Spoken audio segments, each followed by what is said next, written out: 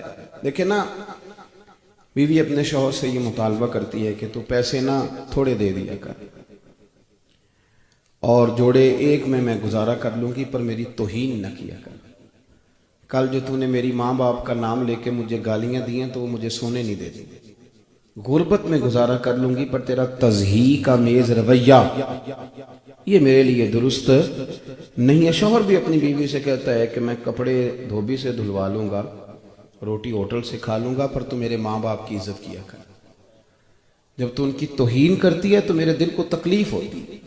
ادب، آداب اتنے ضروری ہیں کہ رسول کریم صلی اللہ تعالی علیہ وسلم نے جب دیکھا نا کہ صحابہ اپنے بچوں کے لیے تحائف خریدتے ہیں، میں بھی خریدتا ہوں، آپ بھی خریدتے ہیں، اور ہمارے ہاں تو رسومات بھی بن گئی ہیں کہ بچے کو پیدا ہوئے سال ہو گیا، 2 ہو گئے، 4 ہو گئے تو اسے تحفہ دینا، ایک رسم بھی بن گئی. تو حضور صلی اللہ تعالی علیہ وسلم نے دیکھا کہ لوگ تحائف دیتے ہیں اپنی اولاد کو. تو یہ جملہ ہمیشہ یاد رکھیے گا جو ہمیں ہمارے پیارے محبوب علیہ السلام نے دیا. کریم رسول علیہ السلام فرمانے لگے، کسی باپ کا اپنی اولاد کے لیے سب سے بہترین تحفہ یہ ہے کہ اسے اچھا ادب سکھا دے. بہترین تحفہ ہے. اگر بچہ آداب سیکھ گیا، بچہ بے ادب ہو نا، وہ زبان کا سخت ہو، تیز ہو، بدتمیز ہو، کسی کے ساتھ گزارا نہیں کر سکتا، اپنے بہن بھائیوں کے ساتھ بھی نہیں کر سکتا، اپنے بال بچوں کے ساتھ بھی نہیں کر سکتا. اچھے آداب سے اگر تم روشناس کرانے میں کامیاب ہو گئے، تمہاری تعلیم اور تلقین اور تربیت اگر اسے آداب پہ لے آئی. ہمارے ہاں بہت سارے آداب سکھانے والے بھی اللہ ماشاءاللہ ایسے ہیں جو کہتے ہیں ادب ضرور کرنا پر صرف میرا کرنا. یہ بہت سارے ادب سکھانے والے اب ادب اس طرح سکھاتے ہیں کہ ادب کرنا پر صرف، تو وہ آپ کا بھی نہیں کرے گا، ہو ہی نہیں سکتا. اس لیے کہ ادب جب آپ نے کہا نا صرف میرا کرنا، تو پھر وہ شخصیت پرستی ہے، پھر وہ ادب نہیں ہے. اگر آپ نے اسے ادب سکھایا، اگر وہ ادب والا ہے تو پھر ادب کرنا اس کا مزاج ہے، پھر ادب کرنا اس شخص کا اخلاق ہے، تو وہ سب کا ادب کرے گا. رسول کائنات صلی اللہ علیہ وسلم کی خدمت عالی مرتبت میں ایک شخص حاضر ہوا. صاحب تفسیر روح البیان علامہ اسماعیل حقی رحمۃ اللہ نے اس کو لکھا ہے. وہ آیا اور آ کے عرض کرنے لگا، یا رسول اللہ صلی اللہ علیہ وسلم، میں بہت سارے کام کرتا ہوں، ان میں برکت نہیں ہوتی. یہ نوجوان ذرا میری بات پہ توجہ کریں، یہ اکثر نوجوانوں کی شکایت.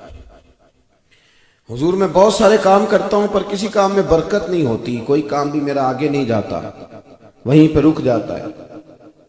پتہ ہے کیا خوبصورت جملے ارشاد فرمائے میرے کریم محبوب علیہ السلام. حضور فرمانے لگے، کہیں ایسا تو نہیں کہ جب تو چلتا ہے تو سفید داڑھی والے لوگوں کے آگے آگے چلتا ہے؟ کہیں تو بوڑھوں کو پشت تو نہیں کرتا؟ جو نوجوان بوڑھوں کو پشت کرے اس کے رزق سے برکت اٹھ جاتی. علامہ اسماعیل حقی نے یہ روایت لکھی، اور بخاری مسلم نے مشکات میں جو حدیث ہے، حضور صلی اللہ علیہ وسلم نے فرمایا، جس نے سفید داڑھی والے مومن کی عزت کی، جس نے عدل کرنے والے بادشاہ کی عزت کی، اور جس نے قرآن پاک کے عالم کی عزت کی، وہ سمجھے میں نے اپنے رب کا اکرام کیا ہے، میں نے اپنے رب کی عزت کی. اپنی صفوں میں، اپنے مزاجوں میں احترام لائیں، اکرام لائیں. اور یہ بات یاد رکھیں کہ جب آپ کسی کا احترام کر رہے ہوتے ہیں تو پھر آپ کو تعارف نہیں کرانا پڑتا کہ میں فلاں بن فلاں بڑے آدمی کا بیٹا ہوں، فلاں شخصیت کا شاگرد ہوں، وہ حضرت شیخ کا میں مرید ہوں، پھر کہنا نہیں پڑتا. جب آپ بڑے بھلے لگتے ہیں، بڑے رسیلے لگتے ہیں، بڑے میٹھے لگتے ہیں، بڑا اچھا آپ کا لب و لہجہ ہوتا ہے، تو لوگ خود ہی پوچھ لیتے ہیں کس کے بیٹے ہو. میری بات کی سمجھ آ رہی ہے آپ حضرات؟ ہاں نہ تو کرے نا یار بھائی. اسی وقت لوگ پوچھ لیتے ہیں کس کے شاگرد ہو، کہاں مرید ہو. شرط یہ ہے کہ آپ کا لب و لہجہ سنورا ہوا، آپ جب بات کر رہے ہوں، آپ جب کسی کے ساتھ تعلقات نبھا رہے ہوں تو چیزیں بتلائیں کہ آپ بادب آدمی، آپ اکرام والے. آج دن ہے جناب ابو بکر صدیق کا. امام ابو نعیم نے حلیہ میں لکھا ہے کہ حضرت ابو دردہ رضی اللہ تعالیٰ عنہ کہتے ہیں، مجھے ایک دن حضور نے طلب کیا، میں حاضر بارگاہ ہوا، تو میں نے نا سرکار دو عالم علیہ السلام کے چہرہ نور پر تھوڑی ناراضگی دیکھی.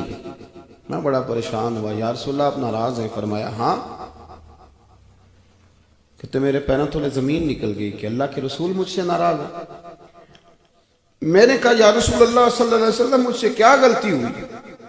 تو حضور فرمانے لگے ابو درداء آج تم گلی میں چل رہے تھے؟ یا رسول اللہ چل رہا تھا۔ فرمایا ابو بکر صدیق بھی تھے؟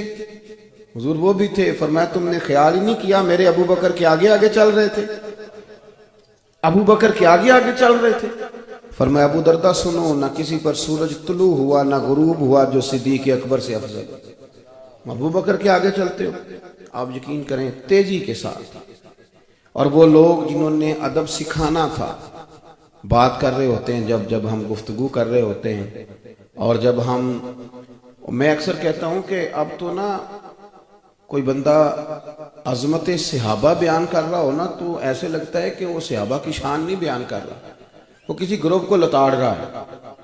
وہ ایسے لگ رہا ہے کہ جیسے بڑے غصے میں ہے، اور بجائے شان بیان کرنے کے وہ کوئی ایسا شخص ہے جس کو وہ کہانی سنا رہا ہے۔ جب آپ عظمت اہل بیت بیان کر رہے ہیں تو پھر بھی لگ رہا ہے کہ سامنے کوئی ٹیم ہے جس کو شاید آپ یہ بات سنا رہے ہیں، کبھی نہیں سنائیں۔ ویسے بھی جو بگڑ گئے وہ بگڑ گئے، کم صبرتے ہیں بگڑنے والے۔ آپ عظمت صحابہ اور عظمت اہل بیت جب بھی سنائیں، یا رب کریم کو سنائیں یا محمد مصطفیٰ کو سنائیں صلی اللہ علیہ وسلم، اللہ رسول کی رضا کے لیے بات کریں، اور ان کو راضی کرنے کے لیے آپ ادب آداب کے دائرے کے اندر رہتے آپ یہ چیزیں اختیار کریں۔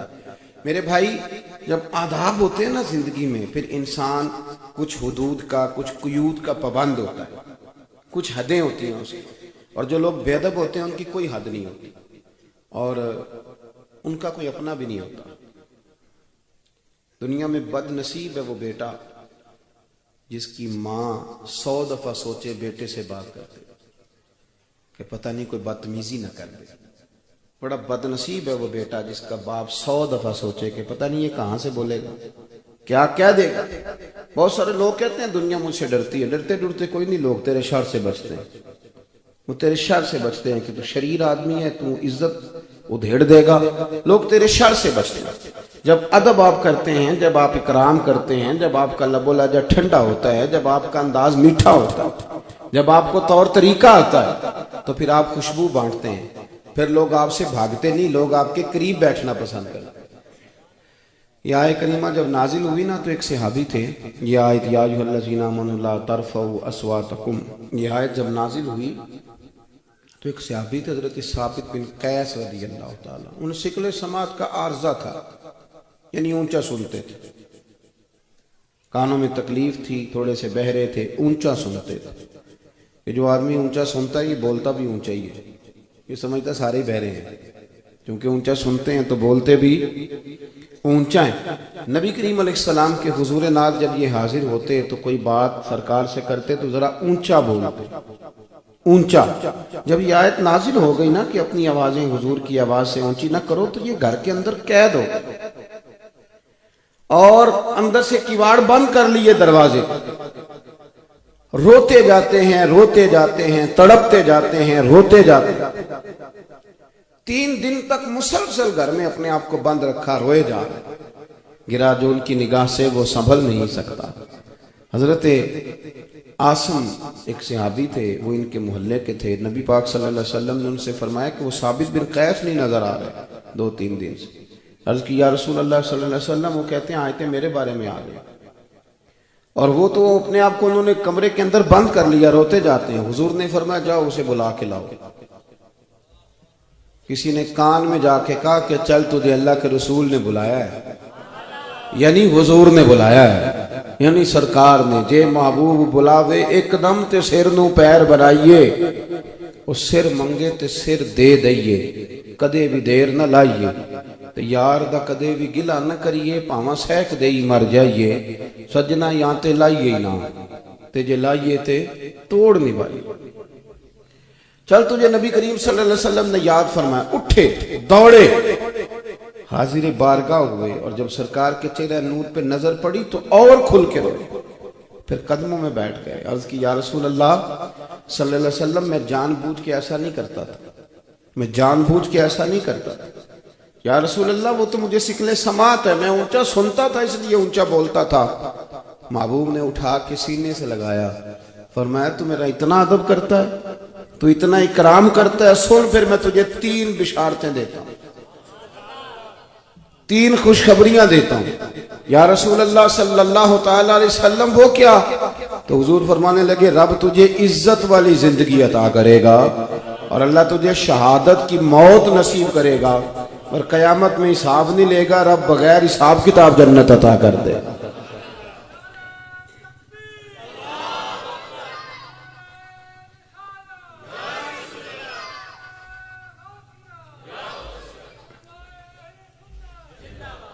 تین بشارتیں سرکار نے عطا فرمائیں، 3 بشارت، اس بنیاد پر کہ وہ ادب کرتے، وہ اکرام کرتے۔ صحابہ جب حضور کی بارگاہ میں حاضر ہوتے تھے نا تو اپنی انگلیوں کے پوروں سے دروازے پہ دستک دیتے تھے، اتنی ہلکی سی کہ بس کانوں تک آواز چلی جائے۔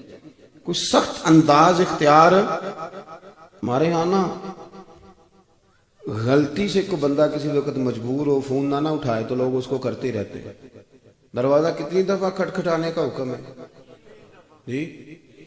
اگر کسی نے نہ کھولا تو احتجاج کرنا چاہیے کہ چپ کر کے آنا چاہیے جی؟ میرا خیال ہے وہاں دھرنا دے دینا چاہیے کہ اب تم نے دروازہ ہی نہیں کھولا، ماں بدولت آئے تھے، دروازہ ہی نہیں کھولا۔ ایک بڑے ہمارے دوست ہیں، پیارے، محبت ہے، تو وہ فون کیے جا رہے تھے، اچھا میرا یہ مسئلہ بن گیا کہ میں نماز پڑھ رہا تھا اور فون مجھ سے کھلا رہ گیا۔ اب آپ کو بتائیں اگر مولوی صاحب سارے جہان کا کھلا رہ جائے تو خیر ہے، مولوی صاحب کا نہیں رہنا چاہیے، بہت بڑا بھوچال آ جاتا ہے۔ اب وہ کھلا رہ گیا، اب وہ بجائے جا رہے ہیں۔ چلیں 10-11 کالیں ہو گئی، نماز مکمل کر کے میں نے سمجھا کوئی ایمرجنسی بھی تو ہو جاتی ہے، میں نے کہا خیریت ہے؟ کہنے لگے ایک مسئلہ پوچھنا تھا، بڑی دیر سے فون کر رہا ہوں، الٹا ناراض ہونے لگے۔ میں نے کہا خدا کے بندے، ناراض میں نے ہونا ہے کہ آپ نے ہونا ہے؟ اب بات کو سمجھے، کئی دفعہ آپ چھوڑ دیں میسج کسی کو، لمبا چھوڑ دیں، تھوڑا چیزوں کو سمجھیں، سختی نہیں لائیں طبیعتوں کے اندر، آپ لوگوں کو آسانی دیں۔ ہمارے مزاجوں کے اندر اس قدر زیادہ وہ آزمائش آتی جا رہی ہے کہ ہم اس کو سمجھتے نہیں۔ تو آداب کا جو خاص دین نے ہمیں طریقہ بتلایا، اس سے ہم ہٹتے جا رہے ہیں۔ جب ہم ادب کرتے ہیں، جب ہم اکرام کرتے ہیں، جب ہم ایک دوسرے کے لیے بازو پھیلاتے ہیں، پھر معاشرے کے اندر خوشبو پیدا ہوتی ہے، پھر اس کے اندر حسن پیدا ہوتا ہے، پھر اس کے اندر اکرام پیدا ہوتا ہے۔ لیکن جب ہم بے ادبیاں کرنے لگتے ہیں، بس چونکہ میں نے کہہ دیا ہے، چونکہ میں کہہ رہا ہوں، چونکہ میری باری ہے، اب تو آپ یقین کریں وہ بات ہو رہی ہوتی ہے نا جی، تو بہت سارے لوگوں نے ایک جملہ بنا لیا فٹافٹ، کہتے ہیں میں آپ کی بات کاٹنے لگا ہوں، معاف کرنا، اور یہ کہہ کے بات شروع کر دیتے ہیں۔ تو میں کہتا ہوں پہلے پوچھ تو لو معاف کیا بھی ہے کہ نہیں۔ آپ نے فٹافٹ بات کے اندر گھس کے کہا بات کاٹ رہا ہوں، معاف، تو پہلے پوچھ لے کہ معاف کیا گیا کہ نہیں کیا گیا۔ آپ یہ معافی لے رہے ہیں کہ آپ بندوق کے زور پہ معافی لیں گے؟ فٹافٹ گھسے معاف کرنا جی، اور کہانی شروع کر دی۔ اور میں نے کہا بھئی آپ نے ساری سٹوری سنا لیا، پر میں نے معاف کوئی نہیں کیا، معافی تو میں دوں گا تو آپ کو ملے گی۔ کبھی بھی سوء ادب نہ کریں، آداب، اکرام۔ اور صحابہ اتنی شان والے لوگ تھے، نبی پاک صلی اللہ علیہ وسلم نے جو آداب انہیں بتائے بھی نہیں تھے، انہیں سمجھ آ گئی تھی کہ یہ بھی ادب ہے، تو وہ والا ادب بھی کرتے تھے۔ ہمارے ہاں تو لوگ جان چھڑاتے ہیں، وہ کہتے ہیں کہ نہیں انہوں نے یہ بھی تو فرمایا نا، فلانے نے یہ بھی تو کہا ہے نا، جان چھڑاتے ہیں۔ اور میں اکثر کہتا ہوں کہ پڑھے لکھے آدمی سے چونکہ ادب ہو نہیں پاتا، چودھری سے چونکہ ادب ہو نہیں پاتا، چونکہ وہ ہماری انا ہمیں ادب کرنے دیتی نہیں۔ اب ہم بہانے لگاتے ہیں کہ کوئی بندہ اچھا رہا ہی نہیں، ہم ادب کریں کس کا؟ چونکہ ہماری انا ہمیں ادب کرنے نہیں دیتی، تو ہم اس پر بنیاد بنا کے کہتے ہیں کس کا کریں دی ادب، وہ بندہ ٹھیک ہے ہی نہیں۔ سنیں، حضرت اسلم بن شریک رضی اللہ تعالیٰ عنہ ایک صحابی تھے، ان کے ذمہ میں یہ کام تھا کہ نبی پاک صلی اللہ علیہ وسلم کے گھوڑے پہ کجاوا باندھنا۔ وہ رات کو حاضر بارگاہ ہوتے تو عرض کرتے یا رسول اللہ صلی اللہ علیہ وسلم صبح کہیں جانا تو نہیں؟ حضور فرماتے جانا ہے۔ وہ ٹائم پوچھ لیتے اور اس سے پہلے پہلے آ کے گھوڑے پہ کجاوا باندھ دیتے۔ ایک دن رات کو عرض کرنے لگے یا رسول اللہ صلی اللہ علیہ وسلم صبح کہیں جانا ہے؟ تو محبوب نے فرمایا فجر کی نماز کے فوراً بعد جاؤں گا۔ سرکار نے نماز پڑھائی، تکمیل نماز پر حضور باہر تشریف لائے تو گھوڑے پر واقعی کجاوا بندہ تھا۔ سرکار تشریف فرما ہوئے اور کریم رسول صلی اللہ علیہ وسلم تشریف لے گئے۔ حضور جب واپس آئے تو فرمایا اسلم بن شریک کو بلاؤ، وہ حاضر خدمت ہوئے۔ ایسی بات کی اللہ کے محبوب نے کہ وہ رونے لگے۔ حضور فرمانے لگے یار آج کجاوا تم نے نہیں باندھا، تو رو پڑے، کہنے لگے محبوبہ میرا باندھنا اتنا قبول ہے کہ آپ کو یہ بھی پتہ ہے کہ یہ طریقہ اس کا نہیں، اتنی قبولیت میری کہ آپ یہاں تک خیال فرماتے ہیں، یہ اس کا سٹائل نہیں۔ فرمایا تم نے نہیں باندھا۔ اب جو صحابی نے جواب دیا وہ نہ کسی آیت میں آیا نہ سرکار نے کہیں بیان کیا، لیکن ان کا جواب سنے، عرض کرنے لگا یا رسول اللہ صلی اللہ علیہ وسلم صبح جب میں نماز کے لیے اٹھا تو مجھ پر غسل فرض تھا، اب اگر میں غسل کرتا تھا تو مجھے تکلیف بھی ہوتی تھی ٹھنڈے پانی سے، اور آپ کا حکم ماننے میں دیر بھی ہوتی تھی، یہ بھی بے ادبی ہے، اور یا رسول اللہ میرا ادب مجھے اجازت نہیں دیتا تھا کہ میں بغیر غسل کے آپ کے گھوڑے کو بھی ہاتھ لگاؤں۔ آپ ذرا اندازہ کریں کہ یہاں تک اتر کے اب تو کوئی نہیں بچا ہمارے ہاتھوں سے، معاذ اللہ، اولیاء کیا، صوفیاء کیا، صحابہ اور اہل بیت، اتنی لمبی زبانیں کھول کے لوگ باتیں کرتے اور کچھ حیا نہیں کرتے، کچھ نہیں سوچتے کہ کس کی بات کر رہے ہیں۔ میں تو آپ یقین کریں کبھی کبھی غصہ آتا ہے، بندہ بات کر رہا ہو نا جی وہ فلاں آدمی نے، میں نے کہا تیری اوقات ہے، تجھے پتہ ہے تو کس کی بات کر رہا ہے؟ تیری زبان اس قابل ہے تو ان کا نام لے تذکرہ کرے، شرم نہیں آتی لوگوں کو؟ اور اتنے بڑے لوگوں کے بارے میں تو جناب ابو بکر کے بارے میں بات کرتا ہے، حضرت عمر کے بارے میں بات کرتا ہے، تو اس عثمان کے بارے میں بات کرتا ہے جنہیں میرے نبی پاک نے فرمایا تھا میری 40 بیٹیاں بھی ہوتی ہیں ایک کے بعد انتقال کرتی رہتی میں ساری عثمان غنی کو دے دے۔ تو سیدہ فاطمہ الزہرا کا تذکرہ کر رہا ہے تو دوڑ کے ادھر چلا جاتا ہے، بھاگ کے ادھر آ جاتا ہے۔ کیا تماشا بنایا ہوا، یہ انداز ہے، یہ آداب ہے، یہ سکھایا گیا ہمیں۔ یہ نوجوان محفل میں آئے ہیں، ورنہ ہماری اہل سنت کی محفل میں لوگ ننگے سر نہیں آیا کرتے، یہ ہمارا سٹیٹس ہی نہیں تھا، یہ ہمارا مزاج ہی نہیں تھا، ہماری محفل کے اندر یہ طریقہ نہیں ہوتا۔ اور یہ آپ نے ناراض نہیں ہونا، مجھے بلایا جو ہے آپ نے اب تقریر کے لیے تو میں نے کرنی تو ہے نا۔ ہماری محفلوں میں کوئی طریقہ نہیں تھا کہ کوئی شخص آئے تو پھر اس کے پاس موبائل ہو اور وہ محفل سے زیادہ وہ اپنی سیلفی پہ توجہ دے، یہ سٹیٹس ہی نہیں تھا۔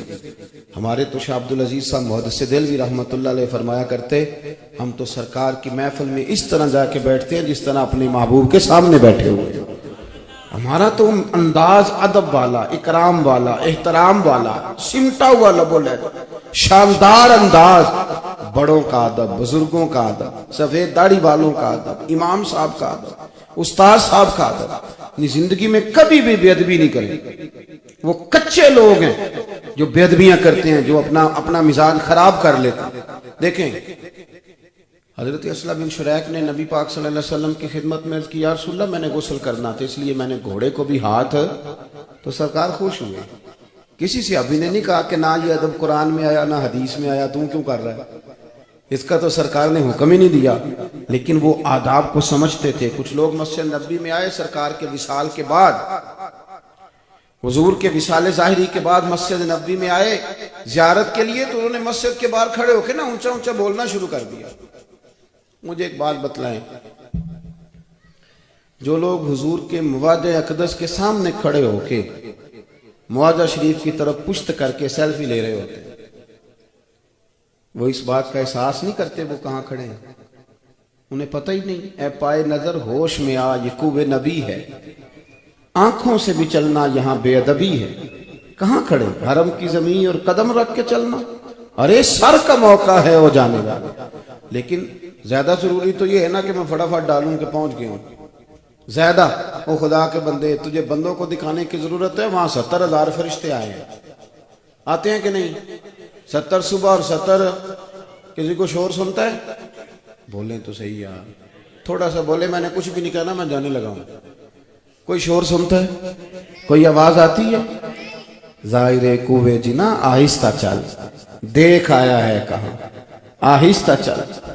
میرے عزیز 70,000 کا اجماع ہے، تو جو دکھانا چاہتا ہے کہ لوگوں کو پتہ چل جائے میں آیا ہوں، تو 70,000 فرشتے جو تیری مووی بنا کے لے جا رہے ہیں اور رب کریم کی بارگاہ میں عرض گزار ہیں، تیرے لیے گواہیاں دے رہے ہیں کہ آیا ہوا ہے۔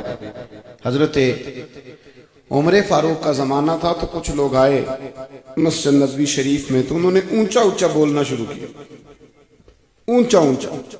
تو حضرت عمر فاروق رضی اللہ تعالیٰ انہوں نے بلایا اور مسجد سے باہر لے گئے. فرمایا کہاں سے آئے ہو؟ انہوں نے کہا ہم طائف کے علاقے سے آئے ہیں. فرمایا اگر تم مدینہ شریف کے رہنے والے ہوتے میں تمہیں دروں سے مارتا. پتہ نہیں تم کہاں کھڑے ہو، اتنی تمہاری آوازیں بلند ہو رہی ہیں، وہ بھی سرکار کے مواجہ شریف پہ، روزہ اطہر پہ. اپنے آداب، اپنا لب و لہجہ. اور میں یہ بھی عرض کر دوں، میں نے پہلے کہا ہے ادب کرنا ہے، شخصیت پرستی نہیں کرنی.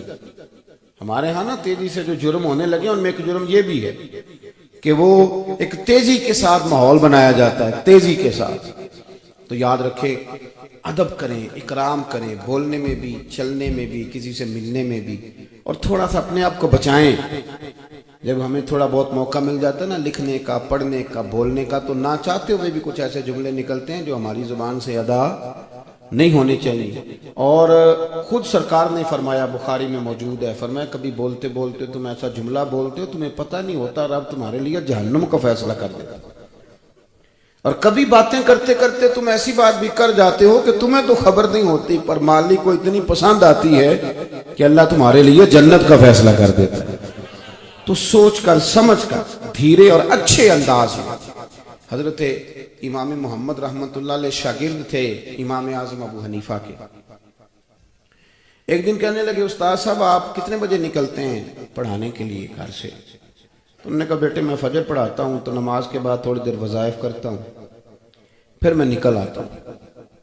حضرت امام محمد رحمت اللہ نے ٹائم سیٹ کر لیا، سمجھ آ گئی کہ یہ اشراق کا وقت ہے، اس وقت استاد صاحب گھر سے چلتے ہیں مدرسے آنے کے لیے. تو جب وہ ٹائم ہوتا نا تو امام محمد رحمت اللہ علیہ مدرسے میں کھڑے ہو جاتے. لوگ پوچھتے کہ حضرت آپ کھڑے کیوں ہو گئے؟ فرمانے لگے میرے استاد جی چل پڑے ہیں گھر سے. اور یہ سوء ادب ہے کہ استاد چل رہا ہو اور شاگرد بیٹھا ہوا. ان لوگوں نے ان کے دلوں تک، روحوں تک دین اتار دیا. وہ کال کے نہیں، وہ حال کے لوگ بن گئے. ہمارے ہاں یہ مدارس میں تو الحمدللہ اب بھی بڑی حد تک ادب ہوتا ہے، بڑی حد تک. ہمارے بچے ابھی بھی ہمارے جوتے سیدھے کرتے ہیں، استاد صاحب کی موٹر سائیکل کو ٹاکی مار دیتے ہیں، ابھی بھی ہے. لیکن کالج اور یونیورسٹی کے استاد کی بڑی بری حالت ہے. بچے پوچھتے ہیں کہ اسلامیہ تعالیٰ ہے، انگریزی والا ہے، یہ پوچھتے ہیں. اور پھر اگر وہ کسی وجہ سے ٹیوشن والا کچھ دیر سے آتا ہے تو ہم بچے کو خود کہتے ہیں کہ آنا نہیں اس نے، وہ 5,000 روپیہ نہیں لیتا. بھئی وہ استاد ہے، لیکن آپ کیا ٹرین کر رہے ہیں بچے کو کہ وہ 5,000 کا ملازم ہے؟ تو بچہ بھی سمجھتا ہے کہ آنا پڑے گا استاد جی کو، پتہ نہیں میرا ابا 5,000 روپیہ پورا دیتا ہے گن کے. تو یہ ہم معاشرے کے اندر ایک تعفن آج تیزی سے بڑھتا ہوا محسوس کر رہے ہیں. ہمارے منہ میں زبان ہے تو ہم چاہتے ہیں کہ اب یہ چلتی رہے، کسی کا خیال نہ کرے، کسی کا پاس نہ کرے، کسی کا لحاظ نہ کرے. ایک بات کرتا ہوں اور پھر اپنی گفتگو کو سمیٹتا ہوں. رسول کائنات سرور دو عالم صلی اللہ تعالی علیہ وآلہ وسلم کے غلام، حضور کے صحابہ، بڑے بڑے ان میں جہاں دیدہ لوگ تھے، بڑے بڑے باشعور بصیرت والے لوگ تھے، بڑے بڑے جرنیل تھے، علم و فن کے، شعر و سخن کے بڑے بڑے شناسہ لوگ تھے. لیکن عروہ بن مسعود ثقفی کہتے ہیں، بخاری میں موجود ہے، کہتے ہیں جب میں حدیبیہ کے موقع پہ حاضر ہوا نا تو میں نے وہاں عجیب منظر دیکھا.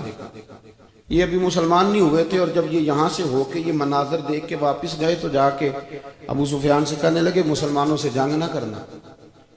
اس بات پر غور کریں کہ ادب آداب کا اثر کتنا ہے. کافر کیا سوچتے ہیں؟ مسلمانوں سے کبھی جنگ نہ کرنا، تم کبھی کامیاب نہ ہو پاؤ گے. انہوں نے کہا وجہ؟ کہنے لگے میں نے بڑے بڑے دربار دیکھے ہیں، میں ان درباروں میں بھی گیا ہوں جن کا بادشاہ سجدے کراتا ہے اور اس کے دربار میں جانے کا قانون ہے کہ پہلے سجدہ کرنا پڑتا ہے، معاذ اللہ. لیکن عروہ کہنے لگے جو ادب میں نے محمد رسول اللہ کے غلاموں کو کرتے دیکھا ہے صلی اللہ تعالی علیہ وسلم، وہ میں نے دنیا کی کسی جگہ دیکھا. انہوں نے کہا کس طرح؟ تو عروہ کہنے لگا یار عجیب منظر میں نے دیکھا کہ حضور نے وضو کیا ہے اور منہ میں پانی ڈال کے تو کلی کی ہے، لیکن میں نے دیکھا کہ وہ کلی کا پانی لینے کے لیے ابو بکر صدیق جیسا مالدار بھی لائن میں کھڑا ہے، عمر فاروق جیسا بہترین سپہ سالار بھی لائن میں کھڑا ہے، عثمان غنی جیسے لوگ بھی کھڑے ہیں، مولا علی شیر خدا جیسے دلیر بھی کھڑے ہیں، اور بلال جیسے درویش بھی کھڑے ہیں، لائنوں میں کھڑے ہیں ایک قطرہ پانی کے حصول کے لیے۔ اور دیکھیں نا، ماں بچے کا ناک صاف کرتی ہے تو یوں کر کے نا گھن کے ساتھ پھینکتی ہے، لیکن انہوں کہنے لگا حضور نے ناک میں سے ریٹھ مبارک نکال لیا تو لوگوں نے لے کے اپنے چہروں پہ مال لیا،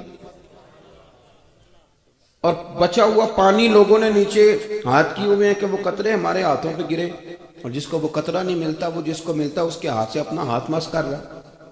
تو عروہ بن مسعود کہنے لگے دیکھو نا، جو اپنے محبوب کا بچا ہوا پانی زمین پہ نہیں گرنے دیتے وہ دین کا جھنڈا کبھی گرنے دیں گے؟ وہ کبھی گرنے دیں گے؟ تو میرے عزیز اس بات کو اچھی طرح سمجھ لیں کہ جب آپ ادب والے ہوں گے تو پھر کافر ڈریں گے۔ وہ آپ کی ٹیکنالوجی سے نہیں اتنا ڈرتے جتنا نبی پاک کے ادب کی برکت سے ڈرتے۔ تو اپنے لب و لہجے میں آداب لائیں، اور سب سے زیادہ ان لوگوں کی ذمہ داریاں جو ادب والے کہلاتے ہیں، جن کا ادب والی جماعت سے تعلق ہے، کبھی شدید غصے میں بھی اپنی زبان سے بے ادبی والے جملے نہ ادا کریں، اس لیے کہ وہ ایک دفعہ نکل گئے تو وہ لوٹ کے نہیں آئیں گے۔ دعا کرتا ہوں جو میں نے کہا اللہ اسے قبول فرمائے، گفتگو کرتے ہوئے جہاں ہم بھول گئے اللہ ہم سے درگزر فرمائے۔